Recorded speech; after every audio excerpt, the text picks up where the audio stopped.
Hello, welcome to episode 6. I think, right? 6 of the Cover Two podcast, 5 or 6. It's No okay. idea. It'll be in the title. But hi, I'm Lewis.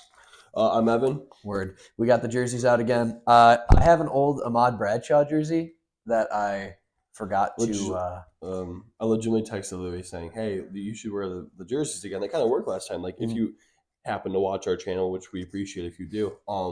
The one episode where we both wore the jerseys that we had purchased, it was like literally 4 times as many views. Yeah, So, easily as any obviously other video. the last couple videos are still growing and they're still slowly getting watched, but had say definitely a significant amount more. Maybe just because it fits the shtick, we don't know. So I told him, "Go, yo, wear your jersey." Obviously, Louis being Louis, he doesn't. I forgot. Of course, Yeah. God forbid you remember anything. Yeah, but we filmed this right today is Saturday. It's Saturday morning. Morning after the Giants-Eagles game. Yep. So the Ahmad Bradshaw being number 44 made a lot of sense too, and that's kind of why I wanted to wear it. But I got Here Dunkin'. you are. Now he's wearing a Waddle I jersey. got Dunkin' Donuts instead. You could have worn the jersey and got a Dunkin' Donuts. It's true. But True. Here we are. Also, the lighting's different. Like I said, it is 8 a.m. It's the morning We're doing instead some- of 7 p.m. We're on Louis time, not Evan time. Yeah, I know. So, This is great. It's interesting. Yeah. So All right, cool. So yeah, we'll go over the games from Yeah. the last week. Do a little fantasy review of our start sit decisions. Well, my just start sit decisions. Then we'll go over the Giants game, spread them out, trivia, Yeah. talk about some upcoming games. Yeah. Yeah, that's pretty much about it.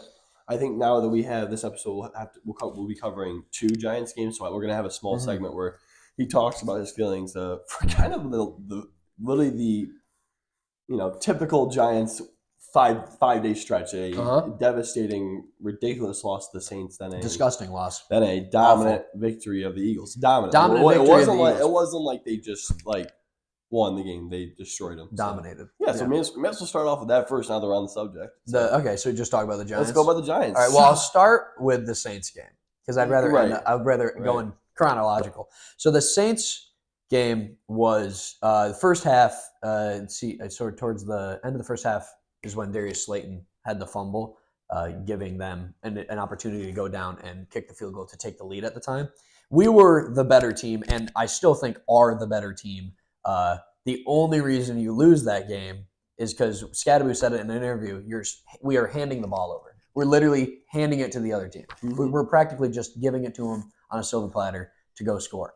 Our defense only let up, if you don't count the pick six, which I don't count against the defense, obviously, our defense only let up a touchdown in the second half. We didn't score at all in the second half because we went fumble by Darius Slayton, fumble by Jackson Dart, fumble by Cam Scadaboo, interception, given it was on 4th down, and it was more of essentially a punt, but it was 4th and 6. We could have gotten the first down, kept the drive going, and then another interception, and that's how our game ended.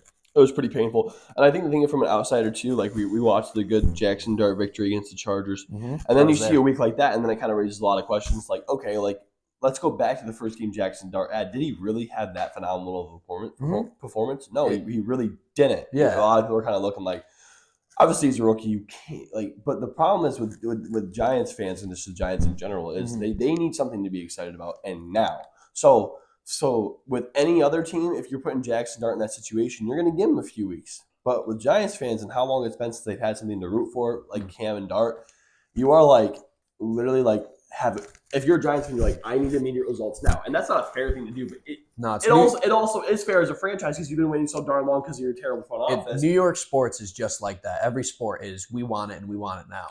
Name just a player. Because name it's been it. so long. And it's been terrible. I mean? Yeah, and if you go to any other team, they're going to give them 5 weeks, 6 weeks, maybe even a year. But right now, with how long it's been since you guys have been like a competitive football team, it's like we just want somebody tomorrow, today, yesterday. Exactly.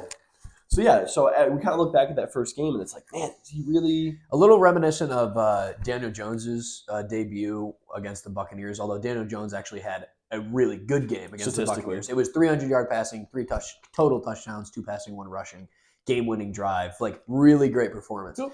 But it gives similar ideas because you're like, oh my gosh, we won, we beat this good team. We might see something, and then you come back to who a lot of people view as, well, not the worst because that's the Titans, but like probably the second worst team. If not, just to say bottom 5. It's like the Saints. Bottom 5. Yeah, exactly. The Saints are easily with us in that bottom 5 category, and just to pretty much get whooped. Like effectively got blown out. Mm-hmm. As far as, I mean, the whole second half we were dead in the water. So coming from that, going into an Eagles Thursday night game, you're obviously expecting to get hammered. Even though the Eagles haven't looked great, especially the last couple of weeks, they haven't looked great. They are the defending Super Bowl champions, and you just expect them to put on a performance, especially after a loss. At least to have some comeback performance. I know it's on the road, but we historically lately have not been a tough environment to play in. No. So, I mean, you're just looking at it like, okay, I'll watch the first two half. We'll be down by 20, and then I'll give up. Right. And kind of like I said, we talked about them being, they're still a good team. They're still incredibly rostered. But I think I was kind of watching another interview, and I kind of agreed with what they were saying. Like the Eagles' identity is, where are they right now? It seems like every player on their team, every phenomenal player, mind you, is a big question mark. Like Jalen Hurts, what is he? What to win a football game and to win another championship? What do you want him to do? What is everybody's role? How can we get back to where we were? And why aren't we? Right? Where is the? It has to start, first of all, in my opinion, it has to start with Saquon dominance. You need to be feeding him the ball and finding ways to get him in open space without it just being a rush up the freaking middle. That just doesn't work, right? So they're thinking, oh, Saquon's so talented, yes, but your O-line got worse, so now you need to be more creative. Then once you do that, then that opens up everything. That's the basis of every single team, but that has to be the Eagles' identity. Jalen Hurts, you can't have Jalen Hurts playing from behind. The same way you can't have Jared Goff playing from behind. I love Jared Goff. I think he's incredibly talented. Jalen Hurts is a lot of big question marks. And you could say you don't like him as a quarterback, whatever. He is still relatively talented. He's a Super Bowl champion. He is a good player. So, but he's not a Mahomes. He's not a Lamar. He's not an Allen. And neither is Goff. I think Goff's maybe a little bit better than Hurts. But both those players are very, very good at playing within their own, doing what they need to do on an incredible offense to win the football game. And I just don't like where the Lions are doing that right now, like they always have. The Eagles are not. They can't find their identity. You have people like A.J. Brown crying for not getting the ball. Saquon just looks weird. Devonta Smith is just like, 100-yard game, then 25-yard game, which he's always been like that. But I don't know. It's just like, it just feels weird. And then, but either way, they come off an incredibly bad loss to the Broncos when they should have won that game. And it's like, definitely, it makes sense. We're like, they're just going to come, get a nice little easy bounce back game, blow out the Giants to keep their back. And the Broncos have a good defense, and our defense hasn't been very good. And it's been okay as of late, but that didn't happen. No, we dominated. We actually dominated them. A couple missed opportunities by the Eagles are the main reason that we won so big. Obviously, the Devontae Smith missed touchdown catch. Criminal. Cost him a couple dollars. You know what? But it doesn't matter. So that is a miss. It's just a miss. You have to hit that. That's a free 90-yard touchdown. It puts you right back in the game. And also the pick six. If you just stay in, you get 3 points. It's a one-possession game, still set down by 7, and you trust your defense. The one thing I will say is you can give a little leeway to them. Obviously, they're the Super Bowl champs, defending Super Bowl champs, so you don't want to do that. But a lot of injuries. Jalen Carter missed. Quinion Mitchell out for the game. He got injured early in the first quarter. Landon Dickerson, their starting guard, and their all-pro, all-amazing, Hall of Fame caliber lineman out. Along with another lineman, I think. But I mean, either way, there's just some costly mistakes. They didn't look great. No, they looked out of rhythm, but it was also a bad interception. Where again, same thing. Bad interception. We talk about that identity thing. Like you're down in the red zone, and you have Dallas Goedert, Devonta Smith, A.J. Brown, Saquon Barkley on your team, Jalen Hurts on your team, and you have a design play for Jahan Dotson that gets picked off. I just don't get it. I understand you want to include those players and you want to add in some trickery and some, not expecting, because you're always expecting the ball to go to A.J. Brown or Saquon. But absolutely. And he guarded the entire time and he still forced the ball. A.J. Brown was wide open in the middle. Of course if you look at the all-22, he's wide open right in the middle. He gets panicked because it was a zero blitz. He looked left and didn't stop looking left. He panicked. Zero blitz, underthrew him, rushed the pass. And, it's a rookie mistake, honestly. And it's hard to see that because that's what it comes down to is Jalen Hurts right now. It seems like everybody's looking at him. Why isn't A.J. Brown getting the ball? Is it a scheme issue? You're the quarterback. You got to get him the ball. It's like you have one of the most talented offenses ever in the history of football. Roster-wise. There's just stud after stud after stud. It's unbelievable. Very much like the Yankees. You look at the huddle and you see Saquon, A.J. Brown, Devontae Smith, in this offensive line that's made of behemoths. It's like, what are we doing? Even on the defense, like obviously you said injuries, but even on the defensive end, just spectacular, amazing players. But but we'll move on. Anyway, great win for the Giants. Scadaboo looks great. Offense looks great. Jackson Dart looks good. It's just nice to see energy. It's nice to see a positive mindset, and that's what they talk about in their interviews, and that's what they talk about. I've been watching interviews for the first time in years. I watched every single interview after the game, and they're all on the same page, all talking about being motivated and wanting to win football games. And it's nice as a Giants fan to be able to look forward to next week. You haven't been able to do that in a very long time. No. I mean, obviously the season is still, Yeah, we still are just 2-4. Mm-hmm. But yeah, at least there's some excitement in New York. That's definitely. That was kind of the goal. So we'll see. But yeah, you want to now let's go to the terrible side in New York. Daniel Jones looks phenomenal. We're talking about hot takes. Hot take: Daniel Jones is a top 3 quarterback in the league currently. How he's playing this year, Daniel Jones is top 3. I respect that. I think he's playing as good as Jared Goff is. So I think top 3 right now with how this year's going. Allen, number 1. Jared Goff, number 2. And okay. And Daniel Jones, number 3. That's my hot take of the week. Well, obviously, you did. With the Lamar injury, Stafford is playing really good ball too. But yeah, Mahomes is definitely second right now. Mahomes is playing. Yeah, great. Mahomes is playing very well playing great. as a 2-3 football team. Uh-huh. I get what you're saying. I don't care. I don't care if you're Superman. If you're not winning football games, don't care. Respect. You're the quarterback. You're the leader of the team. Word. If you aren't winning football games, quarterbacks aren't team stats. I don't give a crap. It is a team stat. Respect it. Don't care. Good. Own it. Whatever. Doesn't matter. He looked good. Obviously, he's playing without Rashee Rice. He still did throw a pick in that last game, a pretty costly pick. That's how football goes. Yeah. Where was that? When was that pick that he threw? I thought it was at a pretty crucial time. Which one? Third quarter. Yeah, they're having a remarkable drive, and he throws an interception within the 8-yard line. Yeah, that's not a good pick. Now, granted, he is playing incredible football. Yes, he's still Patrick Mahomes, but I would say he's 4th. I think Daniel Jones is playing better than Patrick Mahomes. Well, right now. I don't worry. The Daniel Jones part is not what I care about. The Jared Goff part is where I'm like questionable. But really? Yeah. Yeah. Mahomes is okay. We can go statistically. I guess you could go. Right now, he's first in touchdowns with 12. He's 10th in yards, 7th in QBR, and only has 2 interceptions. That's great. Mahomes is, okay, all things considering, Mahomes is not top 5 in any category. Quarterback category, besides QBR. He's 4th. Mm-hmm. Daniel Jones is higher than him in every single statistical category. Word. All right, yeah. And Jared Goff is also leading a better football team. I know, obviously, talent-wise, we are more talented, but I don't care. Jared, you want to go, you think Daniel Jones is playing better than Jared Goff? Yes. Okay. Yeah. That obviously might be a bit of a homer pick, but either way, you want to swap 2 or 3. I think both. Let's put it this way: I think both Daniel Jones and Jared Goff are playing better football right now than Patrick Mahomes. That's what I think. I'm okay with that take. Yeah. Daniel Jones is 3rd in yards and 1st in QBR. Cool. And then there's Josh Allen. Besides that, obviously the injury. Baker is playing some pretty good football. You can't really exclude him.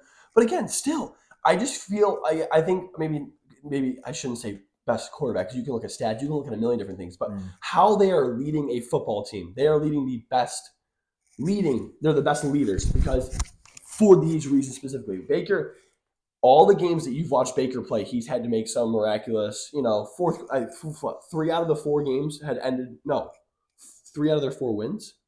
Probably, 3 out of their 4 wins, I think, ended with game-winning drives. Definitely. So, not that but when you think of good leaders and good quarterback play, you think of dominant wins. Colts haven't dominated every game. They should be 5-0. They should not have lost to the Rams. The reason I say they shouldn't have lost to the Rams is because of first block field goal, second of all, the Adonai Mitchell being a typical dumb receiver. You cannot do that in the NFL. I just saw another person do it. Amari DiMercato lost him the game. Another dumb football play. If I'm a coach, I'm going back into my locker room and I would just scream for 30 minutes straight. Hold the ball, hold the ball, hold the ball. Did you see what he did? Me say any other words. Did you see what Gannon did? I think he hit him a couple times, got fined, right? He got right in his face, screamed at him, and he pushed him, and then he walked by him and pushed him in the back. Yeah. They fined him $100K. Right. No suspension or anything, and he apologized. But it's emotion, but yeah. It is a very silly thing to do. It's the dumbest thing you can do ever. Hold the ball until you're in the end zone. Then you can do whatever the hell you want, basically. Yep. Within reason. You can do a lot of celebratory things. No, but I like that hot take. Yeah. Another thing you said earlier that you said Jared Goff is better than Jalen Hurts, and this year it's clearly you just showed and you think Jalen Hurts better than Jared Goff? and I feel like that's a hot take. Is what I'll say. That is a hot take. I'm not gonna argue that because obviously it's a homer pick, but that I don't personally. Yeah, I think Jalen Hurts is the better player in the history of football and as a football player. But this year obviously is a different thing. So if that's that's another hot take in a way. Do you think? Okay, let's look at Hurts. It's just like I right now Jared Goff is playing better football. I'm not disagreeing with that. I just think it's interesting to say that. I think Hurts with an extra game is still 12th in yards. Yeah, he's not having a good year. He's not having. They're still 4-2. Yeah, he still has a good but it's team. Not his. He's not the reason. I don't think it was the reason last year when they won either. Yeah, well, I think he just did enough. I think he does what Jared Goff does. I think Jared Goff just does it better. I think in the Super Bowl you can give him a little credit. When it comes to playoffs and moments, he plays the Super Bowl, that one singular game, yes, they absolutely dominated. Correct. Yeah. They 100% torched. Yeah. But the ride they had there, okay, we had the Rams game was Saquon. Rams was Saquon, obviously. And then they had who were they the first game? I can't even remember. I mean, I just don't want to look Rams. by. I mean, we had a criminal loss to the Commanders, which they killed because of the Commanders. The Commanders, the defense won him that game. He could have scored 20 and won that game. No, I just don't want to look by like I want to be put a little respect on his name. I mean, the first Super Bowl he played in, he was the only reason they were not the only reason, but he was the main reason they were in that game. Right, that was one of the Hail Mary where he threw like 30 yards short, right? Are you talking about the Chiefs Super Bowl? Right, the first one. Where he was just looking at like, let's relax a little bit. I mean, yeah, okay, congrats. He threw the last pass short, but he had an amazing game. And it was a good game. So, like, I just want to give some respect. He has played in 2 Super Bowls, 100%. Great teams, yeah. He's played with and on great teams. I understand. It's just like I want to give him a little respect. I think he's overall a good quarterback. I wouldn't be mad about it. I could agree that he's overrated. I wouldn't say. I honestly, yes, but like also no, because if you look at I feel like Louis is on definitely the lower half of the world. Like I'd say majority of not pros or like whatever you want to call them, analysts are not huge Jalen Hurts fans. Really I think negative. That's a very, very, very common consensus. So for you to kind of push back against that as a Giants fan, it's a bit surprising to me. I just want to put some respect in his name because I think he's a good quarterback. I think he's a good quarterback too, but I think he's suffered from a lot of changing in offensive coordinators, which Jared Goff has as well. So it's not really an argument. And Baker Mayfield is playing way better than Jalen Hurts, and he has never had the same offensive coordinator a season in a row. I think Baker Mayfield's clearly playing better than Jalen Hurts. Obviously, yes. Yeah. Baker Mayfield's awesome. Right. I think my hot take would be Baker Mayfield's top 3. That's fair. I would argue it's better than Goff and I'd say the way he's playing quarterback. Jones. I think he's definitely more exciting. But again, as when it comes to control of a game, if you gave me Daniel Jones, Jared Goff, and Baker Mayfield and said which player is most likely to throw a pick, obviously it's Baker Mayfield. Daniel Jones. Yeah, you're out of your mind. I'm gonna say that because I think Daniel Jones has 1 interception this year. Yeah, I know. I'm just if I'm choosing those 3 players, I'm choosing. I think it's Baker clear as day. Baker is like he's like the Matt Stafford where he's got the huge cannon. He makes some silly plays. He's a gunslinger. But he's electric.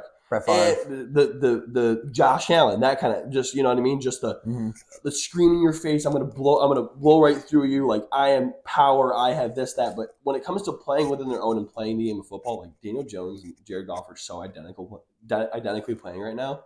Like Daniel Jones is like, you tell me Daniel Jones is gonna throw a pick this game, I'd say you're wrong. Like he just looks so comfortable and so perfect. Who do they play? Cardinals. He ain't throwing a pick. There's not a chance. He's not throwing. He has 2 interceptions this year. You know, and they're both in the same game against the Rams. Mm-hmm. And I think one was a tip. Doesn't matter. How many does Baker have? Good question. Yeah, I don't know. Okay.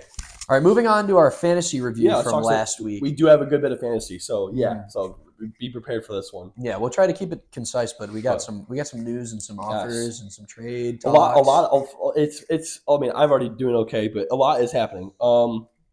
Obviously, as you know, you see Bucky Irving out. I don't know if you are listening consistently. I do have Bucky Irving on my team and Lamar. So, team's at a bit of a tough spot right now. With injuries, but we're still 5-0. We did end up winning last week. You're fine. Yeah. I mean, my squad looks fine. You're fine. But we were just talking about it prior to. My squad is great. I am 5-0, but I don't think I'm the best team. I think what the team I drafted, I'm doing the best as a fantasy manager, you could say. With kind of how I turn my team around and getting Jackson Smith and Jigba. I say really, realistically, the only people I drafted that are way better than they are supposed to be, kind of, was like really just Chris Olave. Chris Olave and like Warren Warren kind of. Yeah. But even then, I didn't pick Warren out of like intelligence. The only person I picked out of intelligence I thought was Olave. I really, really, really like Olave. And I was he fell in that a lot. sixth round-ish. So Mhm. he's been phenomenal for me as a flex, which is super cool. My receiver room is remarkable. Trying to get a more sound RB1 than Bucky Irving and Chase Brown and Dave Montgomery. I do have a lot of depth. We were just talking about if we had an award for the most 8 through 10 players, Louis got that projected. But if you had an award, projected points for like 8 to 10, I got it by a mile. But if you had the most for projected between 11 through 13, 11 through 14, that's me. I'm just filled with that, which is great, which is awesome because I have 4 or 5 players that I projected 13, 14, 15. But then I have a couple that are super high. But still 5-0. Good week for me. My other couple leagues, I think I'm 4-1 in both those two. I have Jonathan Taylor in my other league, so just remarkable as always. Awesome. So for trades this week, Louis, obviously we know Louis' team is absolutely poverty. He ended up losing again. He could have won if he did this. So basically, I picked up Kendrick Bourne on waivers, and before the Thursday night game, he obviously we might have talked about it on the last podcast. We talked about it a little bit, but regardless, going into after we talked about it, and I said I'd look back and see if it mattered. The team I was playing after Thursday was projected 141 points, and I was projected 103. His team ended with, I think it was 113, something like that. Wait. And way under. And my team ended with 109. Yeah. So hypothetically, if he would have played those players, he would have won. Absolutely. If I played Kendrick Bourne over like an obvious sit decision. I think anybody. I think if you played him over any of those. If I played him over Shakir, I would have won. If I played him over Kincaid, I would have won. If I played him over Slayton, you definitely would have won. Slayton, absolutely. That was the decision I made, was Slayton over Kendrick Bourne, which, again, is a terrible decision. Right. And I'm pretty sure I was asleep or else I would have done it. But regardless, it was important. Knowing Louis, he's usually on top of that stuff, but I was a bit surprised. And it did end up, now that we look back at the week, it did end up biting him. But all things considered, Louis' team is horrible, but he does have some life. Yeah, some trades coming in. He has been shopping aggressively. Yeah, shopping Josh Allen, shopping. Everybody on my team's tradable, and I've made that pretty clear, except for maybe Scadaboo. No, I'm kidding. Everybody's tradable. No, Scadaboo's. You're also pretty tight on Wilson. I am tight on Wilson. He loves Wilson because he's really tight on Wilson. He's which is good. I'm not comparing because he's not Jamar Chase and he's not Justin Jefferson. He's not these players. He is a wide receiver 1 for an offense that looks pretty good and a defense that's terrible. Those are good fantasy assets, and he is right now my best player. I still love that you got rid of Jamar Chase. I'm still very happy. Yeah, I'm okay with that. I'm still content. Yeah, I got Garrett Wilson. I love Garrett Wilson. He's my best player right now. Yeah. It's a good trade for Henderson and Chase. It's a great trade. Very happy. Regardless, so now I have a couple trades coming in. He was talking to one of our league mates yesterday. Yeah, I went to a restaurant and I happened to see, I think literally 5 of our league. I saw Kenny, Spalding, Isaiah, Dayton, Marsh, yep, Nordy. Mm-hmm. You said Isaiah twice. You said Isaiah and Nordy. Did I? Okay. Well, I think they're the same player. I think it was 5 or 6. Mm-hmm. I think. Either way, so we saw a bunch of them. And obviously when we get together, like I'm friends with all of them, but the talk naturally just goes to fantasy football, just all love football. All things sports, So we got talking about that. So so then he's talking to Spalding, who probably has the best team in the league, if not he's top 3 for sure. Yep. And I was, like I said, I've been shopping Josh Allen, I've been shopping a lot of players, and I sent probably 10 trades last week after my loss. All of which were probably pretty bad. All of which were pretty over. I'm overselling Josh Allen's value. Correct. That's all. Louis is just too competitive to sit and die, so he's really trying to get as much as he can. And from an outsider perspective, I think he's asking too much. Yeah. Just because of the fact that this year, a lot of quarterbacks are playing really good in fantasy. Yes. The quarterback position is, you always look when you're trading a player like Josh Allen, you look and see who has a quarterback that's like, So you have one person this week, you have a person playing. So Justin Fields is projected 17 points in our league. Justin Fields is scoring more than 17 points easily. It doesn't matter. Every week he could probably book it for 20. Mm-hmm. You don't need Josh Allen if you're the Justin Fields manager, which Spalding happens to be. The other team I was looking at has Daniel Jones. Again, he's been playing great. He's the quarterback 8. Why would you trade for Josh Allen and kill your depth a little bit for a player you don't really need and only give you 5 points more a week? Maybe. And I think part of it is looking back at the draft, like we talked about how Louis got him in the second round, got good value. And then you look at the players who, like, okay, obviously Josh Allen is still the quarterback 1, but you look at the players who are quarterbacks 2, 3, 4, and they're like 8th round, 12th round, 15th round. Quarterbacks. Waivers. Quarterbacks. I just got Matt Stafford off waivers. Yeah, quarterbacks 1 through 10 for points per game are all averaging like within 2 points of each other. Right. So the value of Josh Allen. It's way different than what last year was. Different. Last year was the Lamar and Allen show. Mm-hmm. Every week, potentially 30, 35. Lamar, Allen, and Hurts.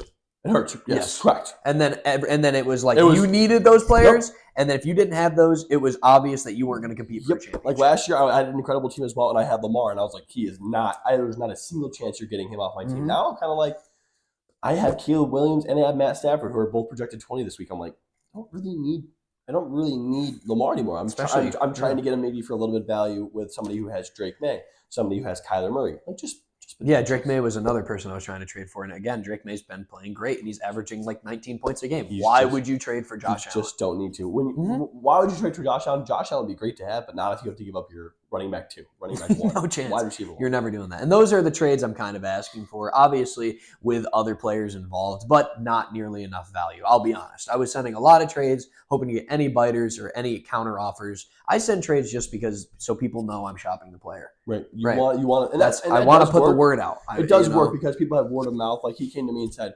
because I talked to him, I was like, oh man, I'm looking back at my team, and every trade I made was phenomenal. Getting David Montgomery, getting JSN, getting all these awesome players. The only one I'm really regretting is getting rid of Jalen Warren, which I ended up giving to him. So then it kind of got us in this conversation where he mentioned this trade. Mind you, we had a few sodas, so it might not have been the most serious. But Spalding's usually pretty true to his word. Yeah. So basically, he has George Pickens, Ramondre Stevenson.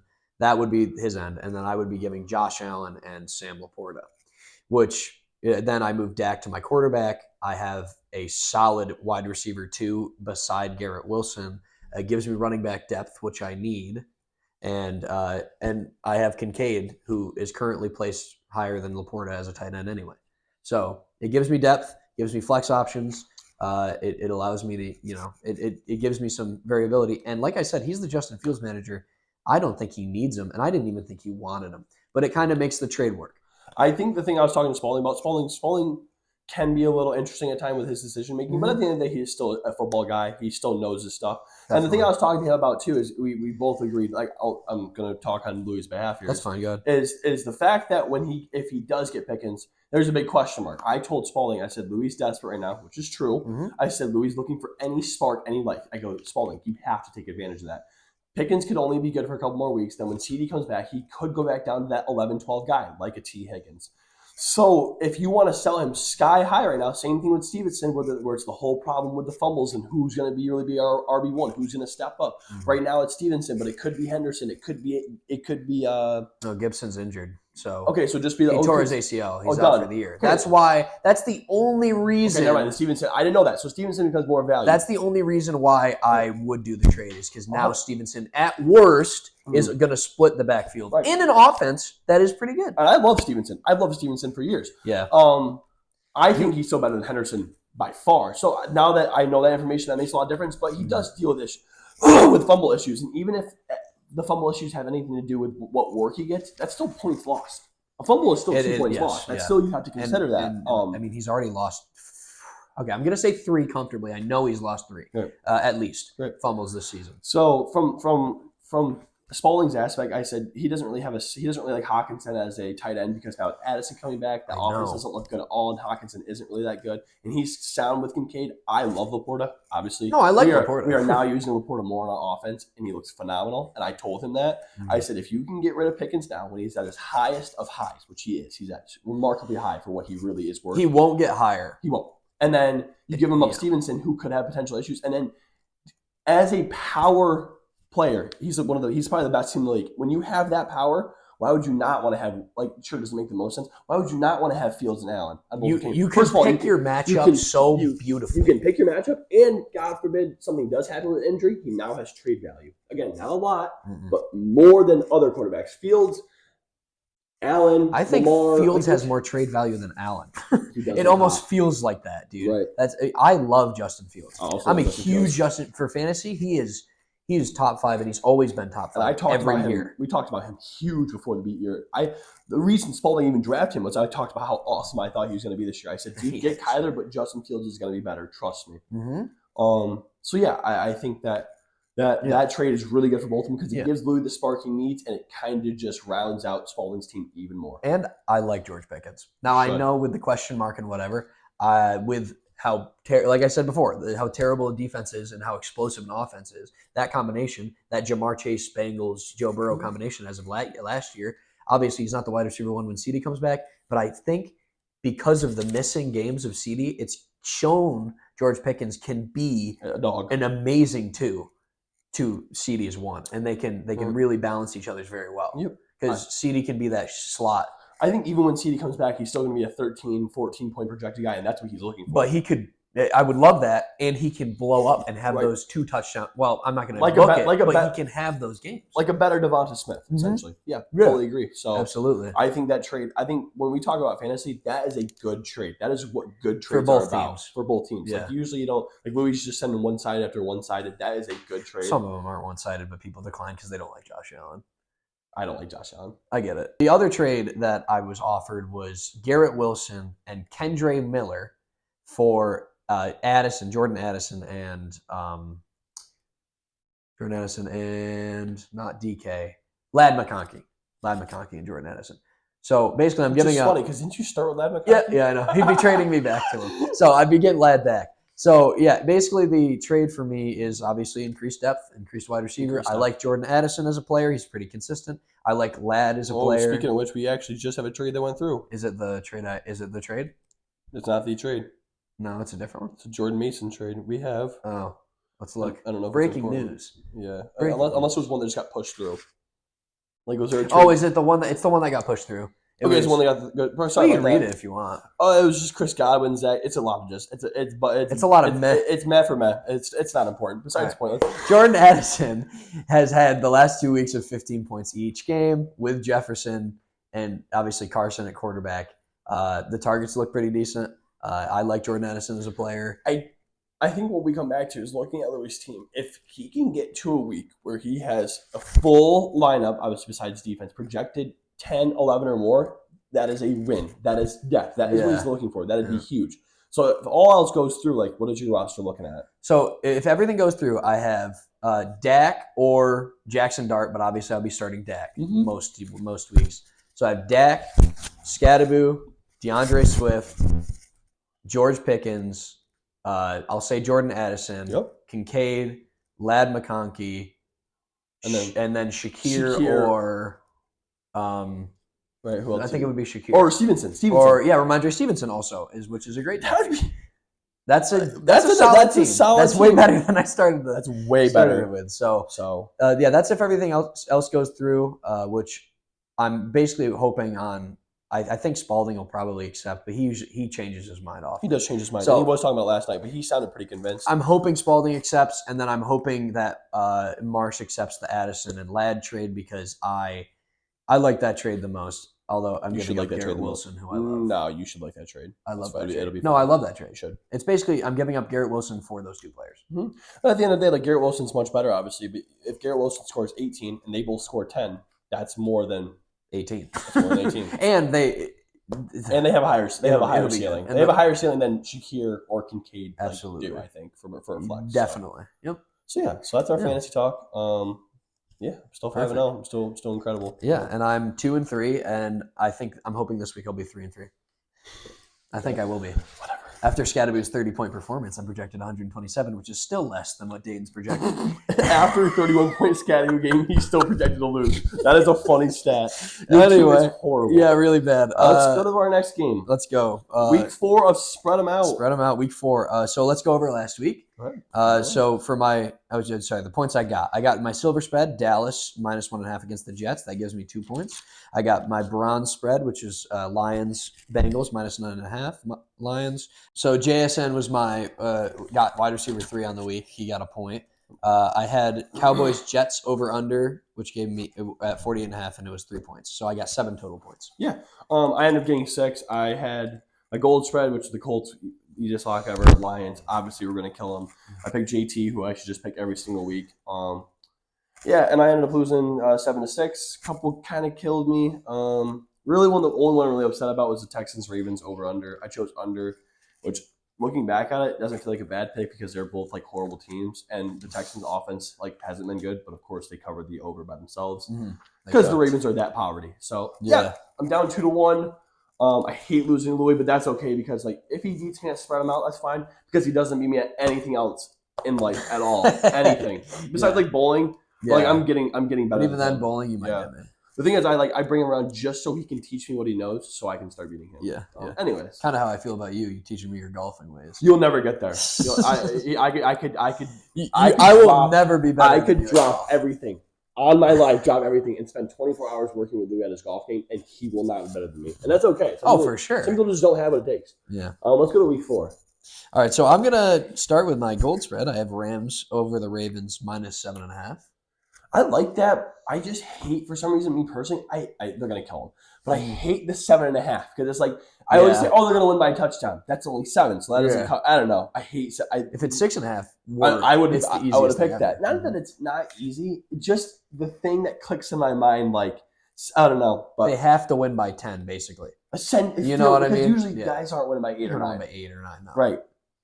Vegas is smart. They make it seem like it's better. Besides point, I chose the easiest lock of the week, which I don't think he has on here because he's stupid. The Lions +2.5. We're the best team in football. We are the best team in football. I don't care who you are. We're the best. You can ask a Packer fan. They'll say the same thing.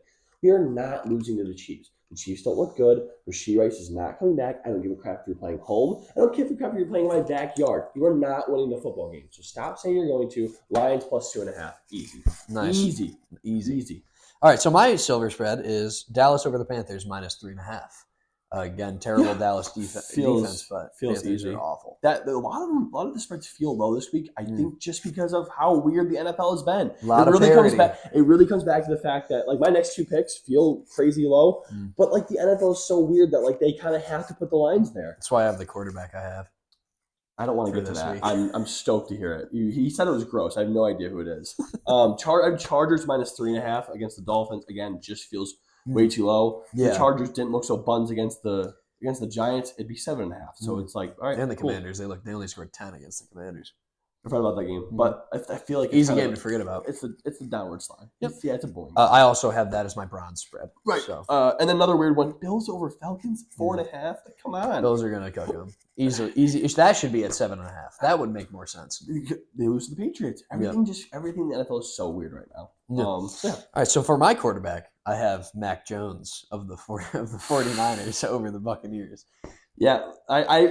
Before we started recording this, I saw Louis going like this, and he clicked. He kind of just pointed to his phone. He goes, "Okay, Mac Jones." That's what yes. He won't even be top 10. I'd bet money on that. Yeah, good pick, Lou. Thanks for the free point. We're gonna have to talk about that because he's gonna finish top 10. He's gonna finish top 3.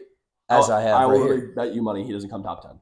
Okay, yeah. I'll bet real U.S. dollars. All right, awesome. US currency. We'll talk about that after. Yeah, I think you're out of your mind. He'll finish top 10 easy. I chose Dak. Dak is the. Would you rather do Dak over? Want to do that? Dak over Mac Jones, or do you not? That makes more sense. Let's do it. All right, let's do that. Let's do it. Money on that. I'm gonna lose, but let's do it. Let's do $5. No, yeah, okay. $5. That my guy scores more than your guy. Yeah, that's way more fun than top 10. Yeah, it's versus. Yeah, because he'll be like 10th. Go Mac Jones. I'm a Niners fan this week. Jones will be 10th. Dak will be like 9th. You'll be like, I should have just took the top 10 bet. Either way, Mac Jones is a horrible pick. I went Dak. Okay, that's great. Thank you. Against the Panthers defense, he looks phenomenal. Yeah. Again, we talk about this. We could literally do this game, which is so much fun. I love this game. But we could just do Allen, JT, and Puka every single week. Or McCaffrey, maybe sub in one of those two. Yeah. And we can do that every week, and it's just not fun. The voter fatigue is real. The spread fatigue is real. We like doing dumb things because it's fun. Again, at the end of the day, matchups do matter a little bit. Of course, talent does, but matchups matter. Definitely. So it's fun. It's more fun to pick a player in a plus matchup that's could surprise. The thing is, that would be a cool stat to look at. Look at the previous weeks. Who was projected the most, and how many times were they in the top 3? Right? Obviously, Puka maybe the one week, but you think last week the top 3 was JT maybe a bad example, but look. Dowdle was one. There was the one week where it was like Kenneth Gainwell, and it was a couple weeks ago. And it's just like. Fantasy is fantasy. That's the reason why this fantasy is so awesome because it's so random. that's why I like having fun with it. So I went Dak. Yeah. So my running back is Rico Dowdle. I expect him to go back-to-back 200-yard rushing games. He's return game. He's not going to do that, but it's his revenge. They're going to put his name on the freaking board. Dude, they're going to do a video for him, a little tribute they're video not. of his one season at 1,000-yard rusher. I went Kyron Williams against the Ravens. Again, we talked about he's probably going to be one of our best offenses, I'm assuming. So he's gonna go berserk. He went big last week too. Yeah, the Ravens look atrocious. So. All right, so my wide receiver, I did end up going Puka, just because that game is really good. It's fine. It's lame. Really I went Amon-Ra. I think we're gonna win the game. I was exaggerating a bit there, but I think it will be competitive. So I think we'll have to throw the ball. I just can't. I know I'm going to come back here on this next podcast. I'm going to sit here in misery for the first 10 minutes if we lose this game. I just really can't see us losing the game. I really am extremely confident. To watch that game. And I probably will also be hypothetically putting US dollars on Lions money line. I love that. So. Well, I mean, it's plus. All right, so next we have the over-under. I chose Chargers over the Chargers-Dolphins over. It's like 44.5 or so. I did Patriots-Saints over 45.5. I didn't really like a lot. That one kind of made sense. It kind of feels like it's going to be just kind of a Blab versus Blab, but they'll both score enough points to hit that over. Mm-hmm. So, okay, so my offense, I have the Rams offense against the Ravens. Yep, I went Rams defense. I think because their defense looks good against a really horrible, Ravens offense with Cooper Rush. But my offense, I did the Colts because they're one of the best offenses in the league, led by one of the best quarterbacks in the league. So yeah, I went Colts. Nice, good pick. Defense, I have Packers. Go Pack, go. Against the Bengals. Really? Against the Bengals, yeah. With if they play Joe Flacco, it's Joe Flacco, and if they don't, it's Dylan. Cool. Or no, would be your favorite quarterback in the league, Jake Browning. I think I've sent hate texts about two players specifically.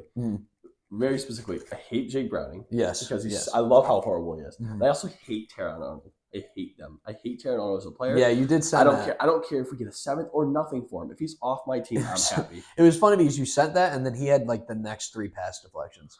When he isn't doing penalties, he plays good football, but he also is the most penalized quarterback in the league, and I hate penalize. I hate when quarterbacks get penalized. I hate it. Yeah. It's because sometimes obviously it's arguably the hardest position in football. Because receivers are just so talented nowadays, but. And they have such an advantage. It makes me so mad when I'm watching him play football, and he like the dude's at the top of his route at a 10-yard route. He tackles the crap out of him, and then he gets up and is just like, I don't know how you can call me for that. And then they put it on like replay, and then he punches him in the face, and you're just like, that checks out. You penalized him. I'm not like one of those fans where I feel like every flag shouldn't have been a flag. There's plays I watch we held. Yeah, that was a penalty. But I just look at him play, and it just makes me mad. Besides play. Yeah. Anyway, so that's our spread them out for week 4. Spread them out. Yeah, well, we got probably, honestly, it's been pretty long so far, so we'll probably do a little bit of trivia and then kind of wrap it up. I'm good with that. Finish with trivia. Once again, another week gone by, another week where Louis has come unprepared, so I have another trivia for Louis. For it being the Evan and Louis podcast, or Louis and Evan, whatever you want to call it, it really seems like it's Evan and Louis. Besides the point. You're capital letters. I'm lowercase. It's fine. It's all right. At least it's always me first. A bit of an easier trivia here for Lou because I know we really can't handle too much difficulty. I'm going to tell you, can you tell me that every single year is the leading rusher since 2005? So, good Lord. End of the year, rushing yard leader, I will give you the team. Okay. Saquon Barkley. Saquon Barkley for the Eagles in 2024. Good job. 2023 is a 49er. McCaffrey. 2022 is a Raider. Josh Jacobs. 2021 is a Colt. Jonathan Taylor. 2020 is a Titan. Derrick Henry. Once again in 2019, a Titan. Derrick Henry. 2018 is a Cowboy. Zeke. 2017 is a Chief. Kareem Hunt? I don't think so. I think. Oh, no, you don't get home. Hold on a second. It's not Jamal Charles. I feel like it is Jamal Charles. It's probably Kareem Hunt. Is it Jamal Charles? Let me look up 2017. You don't know what Kareem Hunt looks like? They both kind of look similar. Oh, they actually do kind of right? Don't you think so? Oh, actually, yeah. Kareem Hunt's a bit beefier, I think. It was Kareem Hunt. Okay, yeah, because that's his rookie year. Yep, so Kareem Hunt, yes. 2016 is a Cowboy. Zeke. Yep, 2015 is a Viking. Dalvin Cook. Nope. Oh, Adrian Peterson. Okay. 2014 is a Cowboy. This is where it's going to get hard, This is ladies and gentlemen. You got it. It is funny to see how many people in his division have been the rushing leader. Nick. Nope. No. Nick? Rushing leader. You just got to bear with me. I can't remember his name. Okay. He's Cowboy rushing leader. We can go to a different year. Go to the year. 2013 is an Eagle. McCoy. Yep. 2012 is a Viking. Peterson. Yep. Well, I'm looking up the 20. That's when he won MVP. Okay. Oh. I had the right name. 2011 is a Jaguar. Is that Jones Drew? I think so. Does he look short? If it's not Jones Drew, then it is Jones Drew. Yep. Okay, yeah. For some reason, I was thinking, Lewis. Is there a Lewis? Mercedes Lewis. Mercedes Lewis. He's a tight end. No, who's the other guy that was good besides Jones Drew then back then? Wasn't there another good running back? There was Portis. No, there also was Fred Jackson, who's also Jackson, really good. Yeah. Fred Jackson has a lot of hair though. 2010 is a Texan. Foster. Yes. Arian Foster. Good job. Anything back to that 2014 now? Well, I'm checking one thing quickly. Oh, sorry, we're already done going. No, we're going back to 05. I'm just making sure I had it right. 09 is a Titan. CJ2K. Yep. Chris Johnson. 08 is a Viking. Is that Peterson? Is that Adrian Peterson? Yes. Yeah, 06 and 07 are a Charger. LaDainian Tomlinson. Yep, and 05 is a Seahawk. Westbrook. Nope. I don't think so. I think it's somebody different, I think, from my actual knowledge. No, it's Westbrook. Nope, it's not. I knew it wasn't. His name's not Westbrook? Nope. It's not Marshawn Lynch, obviously. Nope. It's No, this one I actually did know. His name's not Westbrook. That was the Eagles running back. Correct. Was that the Eagles running back? That was the Cowboys player. That's Cowboys player 2014.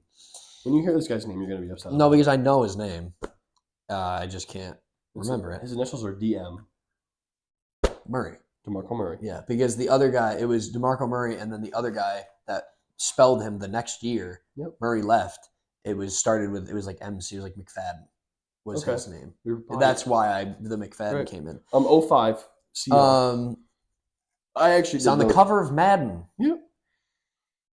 I own that Madden. All right, give me a hint. SA is his initials. Sean Alexander. I whispered it, and I'm frustrated because I really wanted to get it, and I forgot his name. Yeah, he was good for 2 years, and then terrible. Exactly. So bad. Yeah. Good, true. You actually did very good with that. That was a bit of an easier one. I'll do another. Running backs are super easy. I have one more super quick one. That is another really easy one. I got these all from the same TikTok page. These guys are really cool. Shout them out. Yes, I will. I was just looking for their name. Their name is Sleeper Trivia. Yep. Got about 13,000 followers, but they're cool. Top 10 highest paid non-QBs. Ever or this year? Just this year, like currently. Max Crosby. Yep. Miles Garrett. He's number 6. Miles Garrett, number 4. 3, 4, 5. Hold on, let me write this down. Let's take a little. There's 10. 8, 9, 10.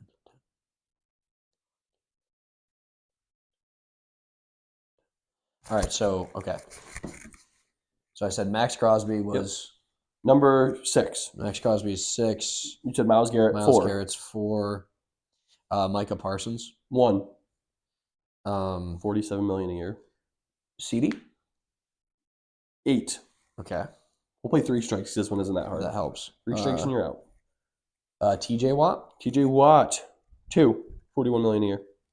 Bosa, that's on the Niners. That's on the Niners. Number 9. Okay. 34 million. Where was Parsons 1. Watt 2. Watt was 2. Number 3 you have open. Garrett 4. 5 is open. 6 Crosby. 7 is open. 8 CD. 9 Bosa. 10 is open.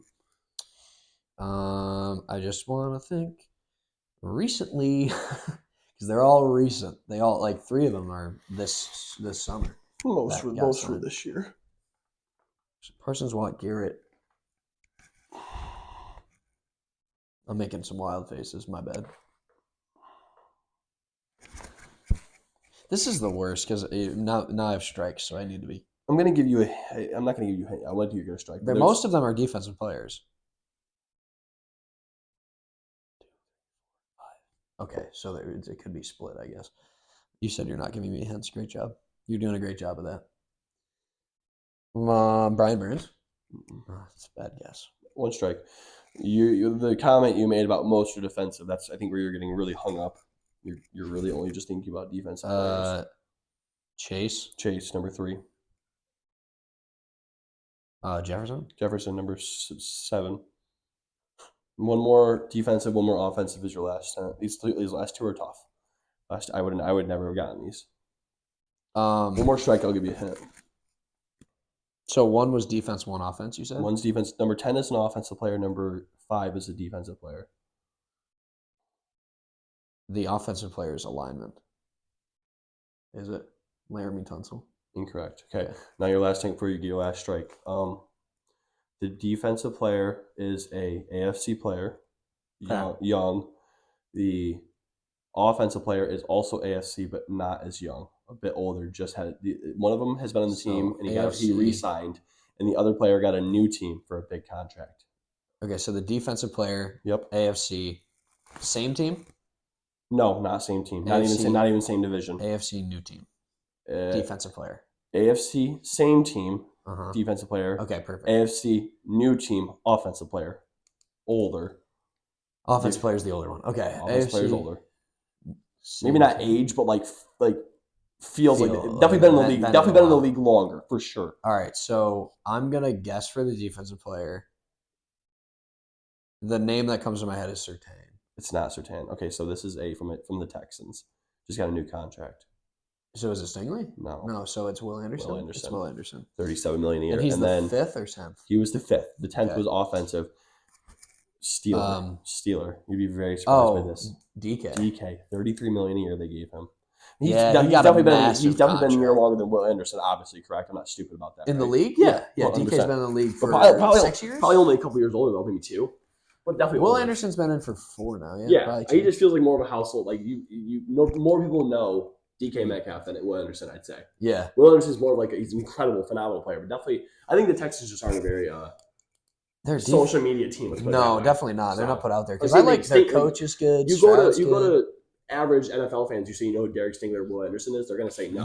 But obviously the skill position too. So yeah, good job with the trivia. 3 trivia. Next week, maybe you'll Next have week one for me. I'll have trivia. No, he won't. I had some this week, but we don't have internet connection. That's not true. He got internet connection. He couldn't find the video because he doesn't care. It's okay. Thank you for coming out this week, Derek. Good luck with this editing. You got a lot to do. Another good week. Good work. Good week. Always good. Appreciate it. I like the morning. So, all right. Thank you for watching. Always thank you. Like and subscribe. Look at our shorts, and I'll have our Instagram and everything linked below. Yeah. Bye. Later.